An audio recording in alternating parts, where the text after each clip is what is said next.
Hi, this is Dr. Manley again. Today I want to talk to you about bullying. Bullying is becoming a major problem throughout most of the United States of America. I'd like to say that I've dealt with bullies in its truest form here at New West Technical Academy for the last 20 years.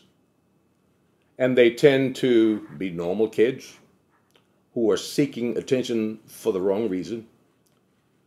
And there are people who have been bullied themselves for the most part. They too have been victims. As a result, they get some satisfaction out of bullying others. But I've learned at this school that these young people will do no more than they feel they can get away with. We have a zero tolerance for violence here, even though every now and then there'll be a disagreement or some threats, but they're minimal. It is my experience that students tend to adhere to the rules when the governing rules are clearly in place.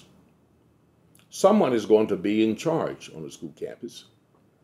And if administration does not take charge, then the students will quickly get command of the way that the school is run, which means that there will be little or no order or semblance of order on that campus.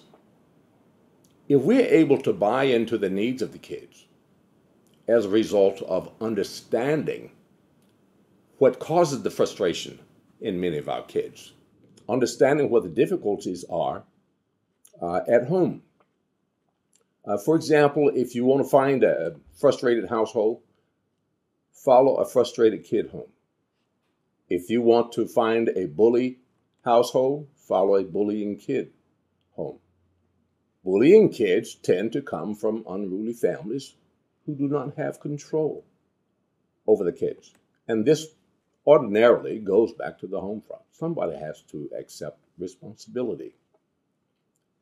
When young people today are not given sufficient guidance, they tend to concoct or create their own rules.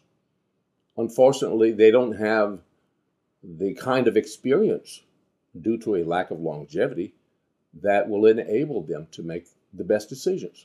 What exacerbates the problems is when those of us in the adult arena don't find time to embrace our kids or get to know them. Very often, though we're in the same household, there is too little communication.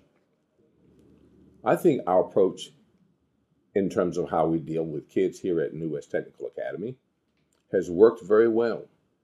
I encourage you, though, to join hands with me and others like me in reaching out to our kids with the hopes of being able to motivate them and inspire them to do something positive.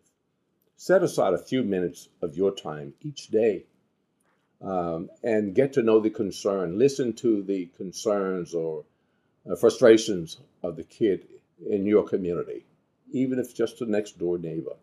Here in America, I believe that every parent should have concern about a child in their family becoming a gang member. Then the first question you must ask is then, how do I motivate my child or grandchild to avoid that kind of lifestyle? Obviously, gang members become gang members because of a sense of belonging. And secondly, sometimes it's brought on by peer pressure. But not every gang member is violent. However, the most basic message that must be understood by our young people is when you sign up for gang activity, you agree to become a young corpse or an old prisoner. If you ask any kid in America today, you want your son or daughter to emulate you, to imitate your lifestyle and be what you are as a gang member, they would say no. I encourage you to please get a copy of this docufilm and share it with your children. I believe that every man, woman, and child in America should view this film at least one time. If you do, you'll be glad that you did. I think you'll find it rather beneficial. Thank you, and until next time, see you then.